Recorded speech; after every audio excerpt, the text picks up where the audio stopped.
Good morning. Welcome to Unity Church. I ask each of you to silence your cell phone so that we may have this time together. Welcome everyone to the celebration of life for John Lockwood Beck. We're here to honor the life of a son, a brother, an uncle, and a friend. Although I didn't know John, he was described to me as a people person, someone who had empathy and sensitivity toward other people. He was a sports fan, and he also was somewhat of a deep thinker, a philosopher. So we want to honor that today. In the course of our service, there will be music and there will be reflections from the Beck siblings, and there will be an opportunity for a slideshow. And then at the end, anybody who would like to come up and share something personal, connection that they made with John, there will be a time to do that at the end. And then the family has planned a reception out on the patio. The sun is now coming out, so we knew, we affirmed that would happen. So for many of you, this might be the first time that you've been in a Unity church. So I want to talk a little about Unity's teachings about death. In Unity, there's no heaven or hell. There's no punishment or judgment. We think of this as earth school, and we have our time here on earth. We are born into a body, and then that time ends. And what we learn here, we take with us into whatever happens into the next existence. Each soul has a journey, and when that journey is finished, they pass on. But death doesn't separate us from that person. The form of our relationship with them changes, but the love that we have still endures for them. We no longer have John in his body, but we continue affirming that his spirit is alive, and whatever we have with him, that love continues as well. Death is a door, and many people have said that they know what happens after you walk through that door, but we don't know really. But we do trust that spirit has an intelligence that allows the fullness of God's love to be with every person. And we know that with our human eyes, we may not be able to see that. But in the divinity of the all that is, we trust in this everlasting goodness. We know in his final moments, John wasn't alone, and he's not alone now.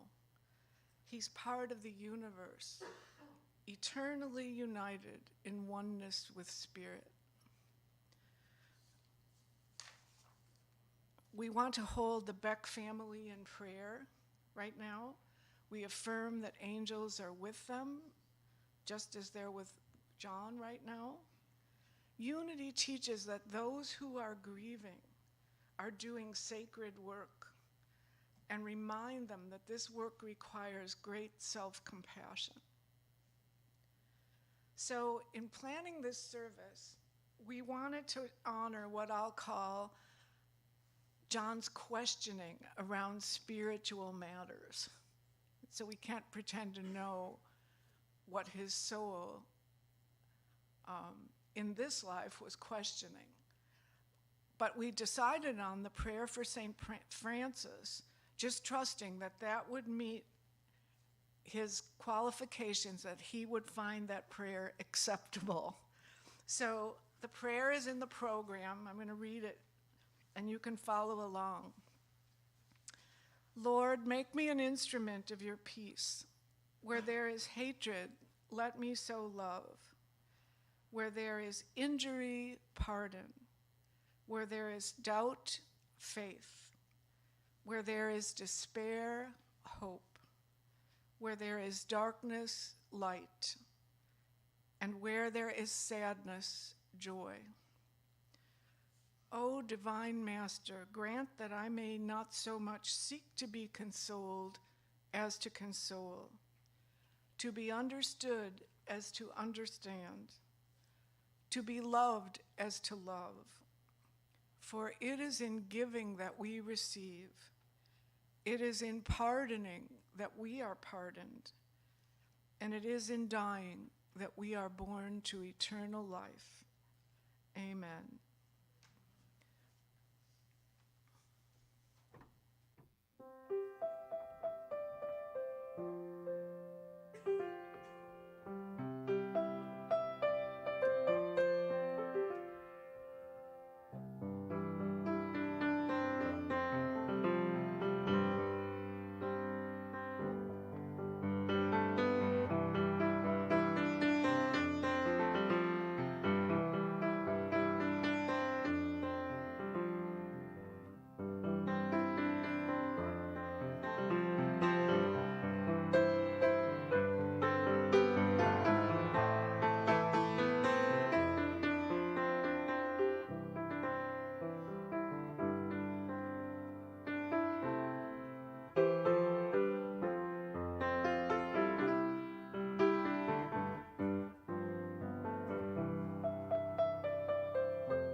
Thank you, Kevin.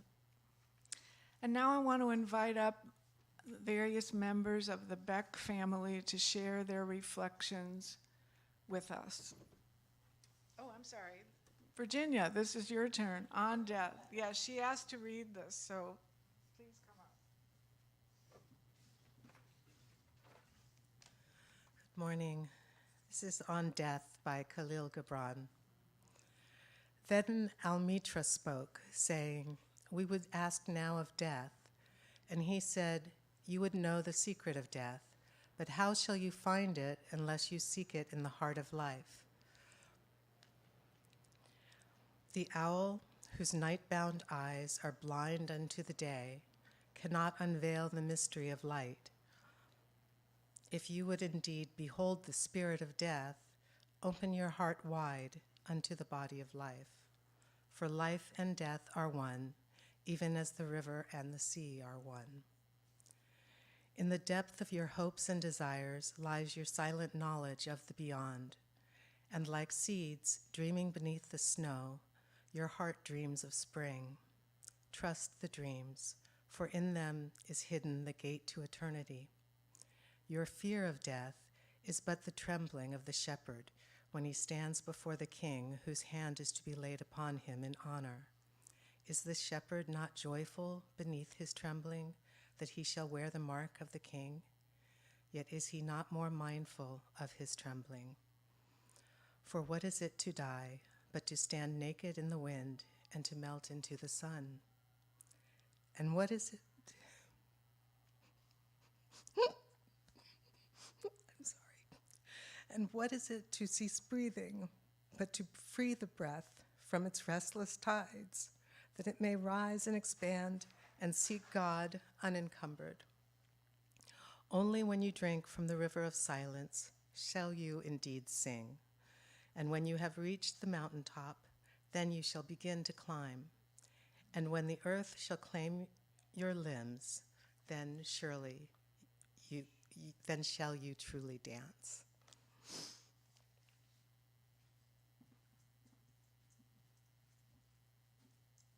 Thank you, Virginia. And now we will have the Beck family come up and share their various reflections.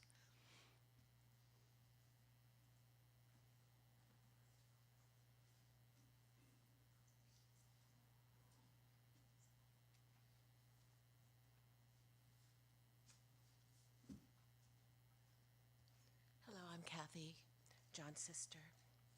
It still feels unreal that John is no longer here with us. I'll always cherish the beautiful memories we've shared together.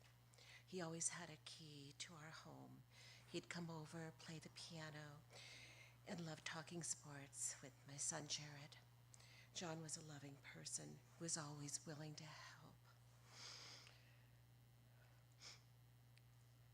Always willing to lend an ear when we needed one.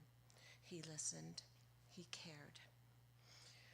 John loved to make every occasion special and fun. So many beautiful memories to cherish. He brought a lot of laughter to share. John, he will be missed forever. Be in everlasting peace and love, John. I love you dearly.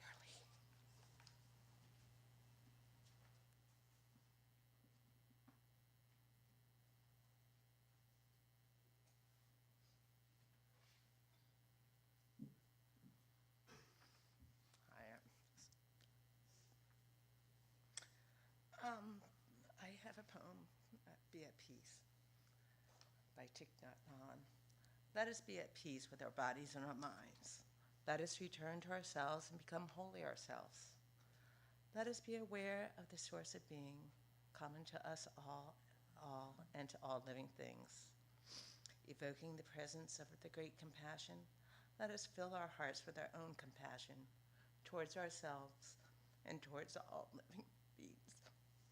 Let us pray that we ourselves cease to be the cause of suffering to each other. With humility, with awareness of the existence of life and of the suffering that is going on around us, let us practice establishment of peace in our hearts and on earth.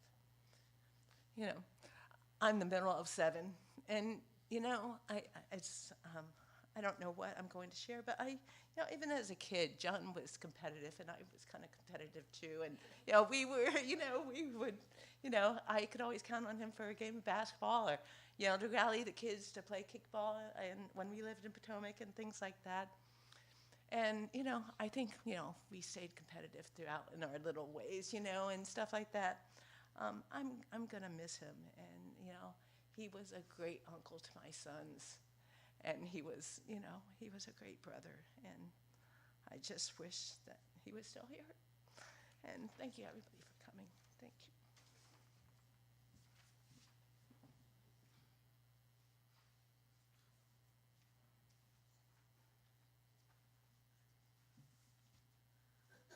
I'm Laura, John's sister, Elby, as he always called me, and the rest of the family did. And my sisters have spoken so eloquently about him. And right now, when I think of John, I'll think of chocolates and Consumer Reports, because those were like the things that every time I saw him, which wasn't all that often, not as often as they did, but always were part of the visit. So I'll have really good memories of him. That's what I'm going to hold on to. Thank you.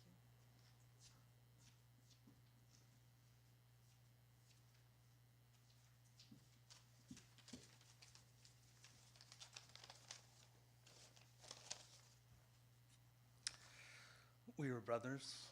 We grew up together. We were young, little kids. We shared a lot of defining moments. If I could go back as I am now to who he was then, I would tell him one thing. They loved you, and so did I. We ask ourselves, what's wrong with me? It's a question we all dread.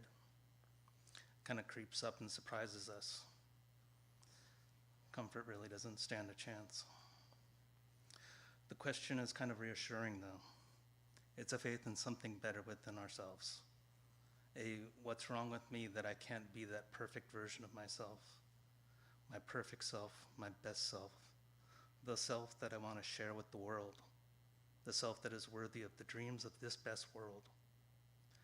The way most of us go about answering that question is by deconstructing ourselves. The ways of doing so are unique to us all, and tragically not always pleasant, and far too often brutal.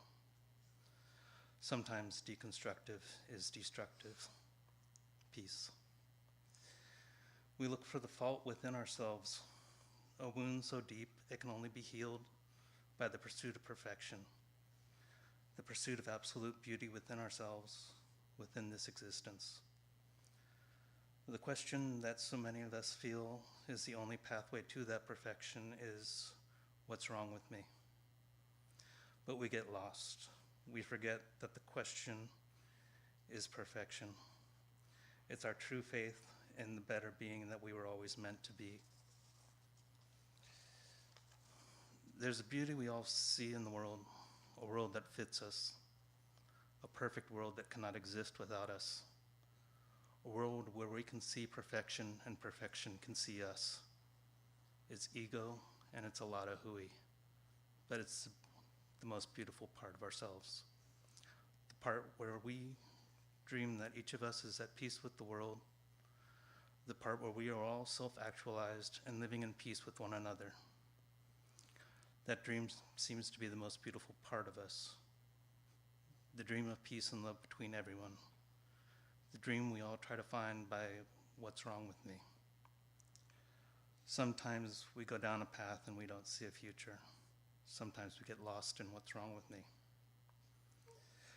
There are times when people can't imagine themselves beyond tomorrow, where there are no perceptible circumstances in which they can see their lives continuing.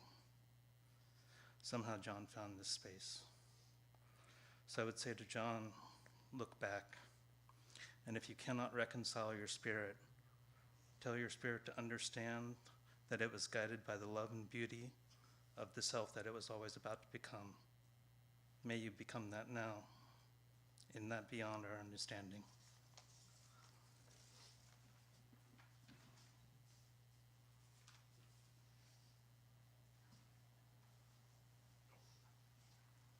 See if I can make it up the stairs here. Hi, I'm Tom. I'm the elder brother of everyone. And it's already mentioned that John's a people person, and that's how I remember him.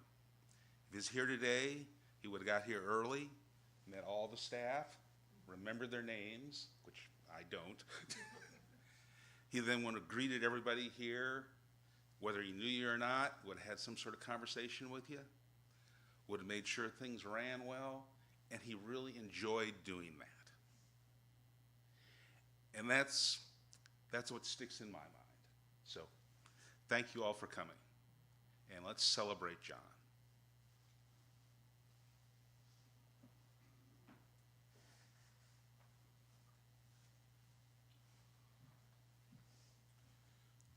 I'm Jeff. John is my uncle. I loved him very much. He was the big brother I never had, and he treated me like a little brother. He took me to baseball games, basketball games, gave me a father figure when I didn't have one. So he's very special to me, and I'll miss him.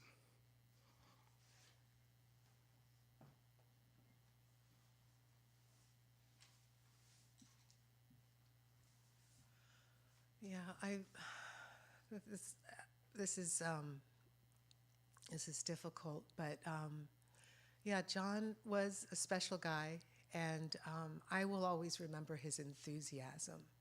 He just, no matter what we were doing, he came to it with a sense of occasion. It was, we were together. We were going to do something fun, even if it was a stupid errand, it seemed like it would be an occasion. And I just remember how much he cared for all of us. And it's been really, as I've been reaching out to people about the service, unfortunately there were a number of people who could not attend, but they've shared with me their memories of good times, whether it was in high school listening to the Doors and getting up to no good, or just going to the races and that kind of thing. So yeah, he's going to be missed by many. Thanks.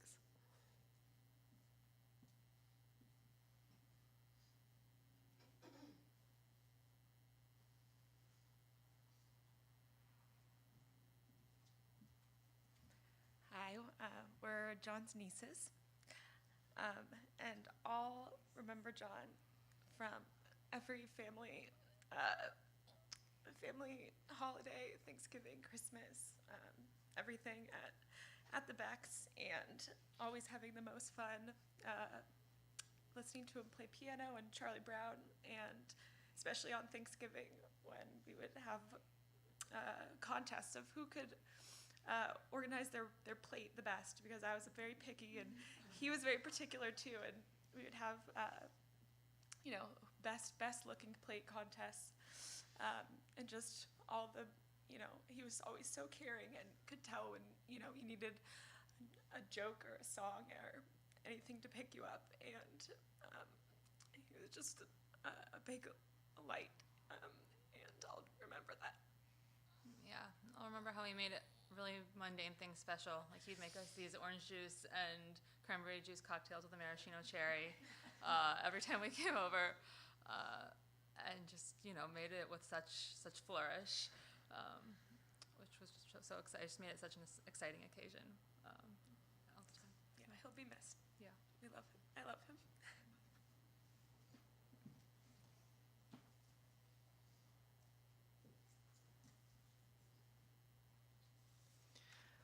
So now we'll have a slideshow, and Kevin will play in the background.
So I want to invite anyone who would like to make a comment, tell a little story, share something on their heart about their relationship, what they know of John.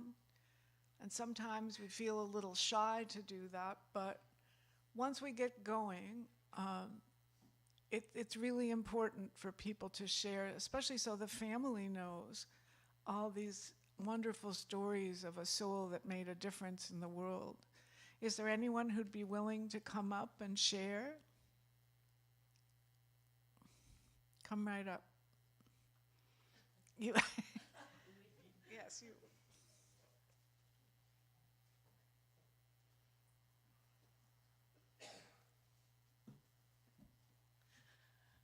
Hi, I'm Kathy Bybee, my husband Richard. We're wonderful neighbors with John, and we became really great friends. And like you said, his enthusiasm, he brought it to the table every time we would get together, whether it was about horse racing or the Kentucky Derby, or if it was a Ren Spooner sample sale. He was there to support us and was always there to help us. But, you know, he was a great lover of friends and family and event, but he was a dog lover on top of all of that. And so he bonded with our dog Bella, and he became our dog sitter when we would go out of town, and he would come over and she would be spoiled rotten. And you know, he just had a connection with people and animals. And you know, and he even wrote a song that he would play with Arlo, you know, living there at the Hingers. And it was just so fun to see what he did, you know, with his life. And he made our life just so wonderful. But the one specific thing I remember about John, or what I like to remember, because he brings a smile to my face. And we were moving our piano out to the driveway for the piano movers to come and move it to my daughter's house. And so he says, oh, you know, let us help you, and we'll get out of the house, we'll get it ready. So he helped us get it out on the driveway, and all of a sudden he starts playing, and he's a phenomenal piano player, and he was just having so much fun out there on the patio playing these songs. And my daughter would come in, they start singing and playing. It was just like a really fun event that just kind of happened in our life. And when Kevin was playing those wonderful dancer songs, you know, I just thought of him dancing around going, this is my time, this is how I feel. So I like to think of John as just a positive energy that I'll take in my heart forever, and appreciate knowing him. And you know, I could see him playing these beautiful songs like Kevin did. So thank you so much. Anyone else, please?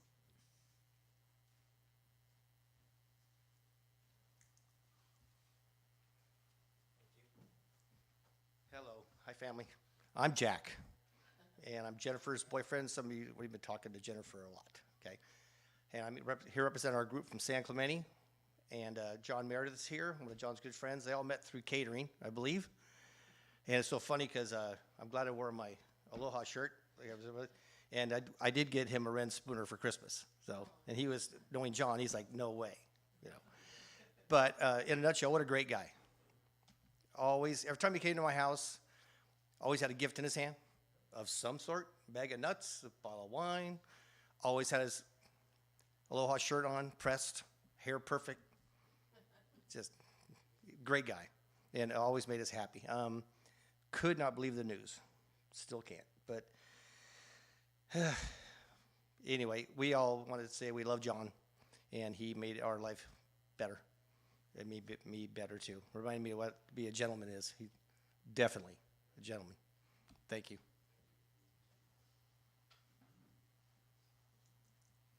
Anyone else? Please.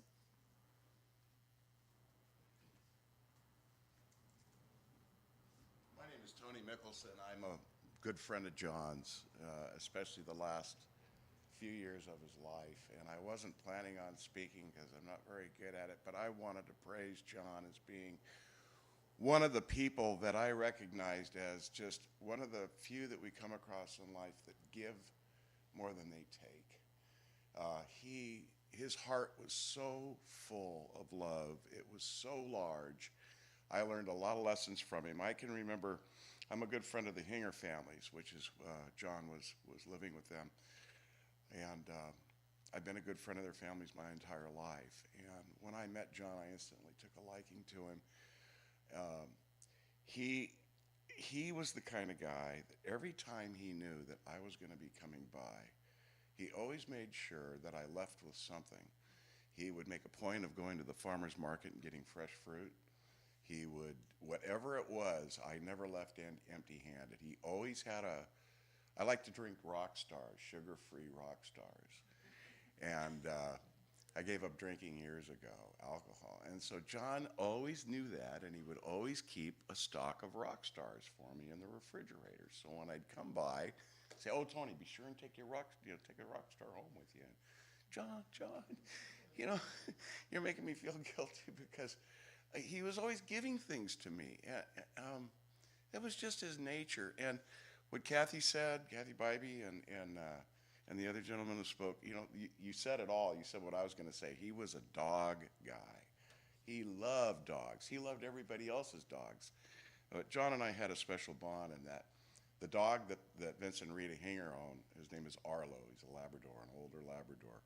John took such good care of that dog because the Hingers would travel to see their family back in Ohio on a regular basis. And so John and I would say, "Okay, Tony, let's get together, John, and have a cheeseburger for dinner this Sunday." And that was how our relationship was. And we both had the dog Arlo in common. So when John couldn't be there to feed Arlo, he would always hit me up and say, "Tony, can you take care of feeding Arlo tonight at 5 or 6 o'clock?" And I loved doing it because I loved Arlo and I loved John. One day I went over there and John was playing on the piano. And he says, "Tony, sit down, watch this." And he starts playing the piano, and Arlo starts to, oh, whoa, whoa, whoa. And it was so wonderful to watch because John and Arlo, it was as if they'd practiced this. Typical John. I mean, making something totally beautiful, with what he had around him. And, I got to know John in such a way to where, to know him, to really know him, was to realize his heart was just he was one of the biggest giving individuals I've ever met. He was a special breed in that sense, in that he would make darn sure that you had what he knew you enjoyed before he got, he put all of his wants and desires aside for everybody else. And I'm going to miss him. I'm going to miss him dearly. And I just want to say Godspeed, John. I could go on and on about the size of his heart. We both have a calic in the same place. We had so many little things in common that we instantly became really, really close friends. And I'm honored and I'm privileged to have known John. And it's nice to see his family here today. So thank you for letting me speak.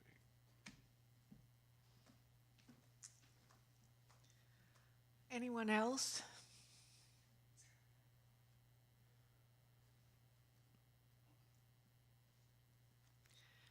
Okay. Well, if we're ready to close, we have a little video of John's piano skills. You won't see John, but you will hear the video. And then, of course, we have our reception that will take place on the patio.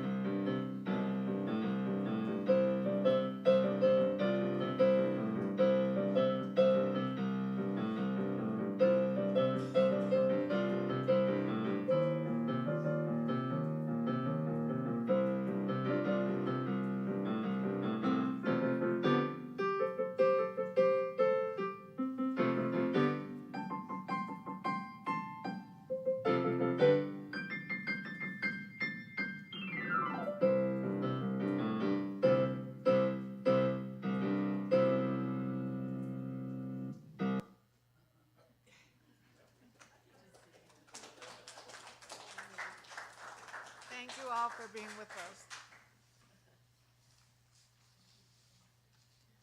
Oh, yes, we want to close with the prayer for protection. The prayer for protection is a classic unity prayer.